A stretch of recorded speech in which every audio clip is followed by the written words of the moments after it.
हा व्हिडिओ बघा।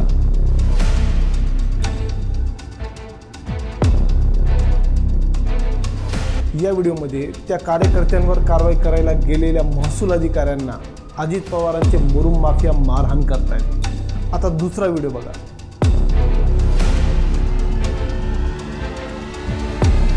पाहिला, हाच तो कार्यकर्ता, याच्यावर अगोदरपासून केसेस सुरू आहेत आणि याच महाशयासाठी महाराष्ट्राच्या उपमुख्यमंत्र्यांनी थेट महिला IPS अधिकाऱ्याशी वाद घातला आणि धमकी सुद्धा दिली। अवैधरित्या मुरुम उपसा प्रकरणी IPS अंजना कृष्णा धडक कारवाई करत होत्या तेव्हा अचानक त्यांच्या हातात फोन दिला जातो आणि फोनवर होते राज्याचे उपमुख्यमंत्री अजित पवार। समोरून थेट आदेश, कारवाई थांबवा, पण IPS अधिकारी मात्र ठाम, सर अधिकृत मार्गाने बोला, आणि इथूनच वाद सुरू झाला जो सोशल मीडियावर बनण्यासारखा पसरला आणि त्याच सोशल मीडियावर जनतेचा रोष आणि संताप दिसून आला।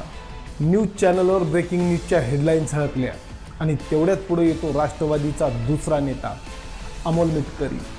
त्यांनी तर थेट त्या महिला IPS अधिकाऱ्याच्या जात प्रमाणपत्रावर प्रश्न उपस्थित केले।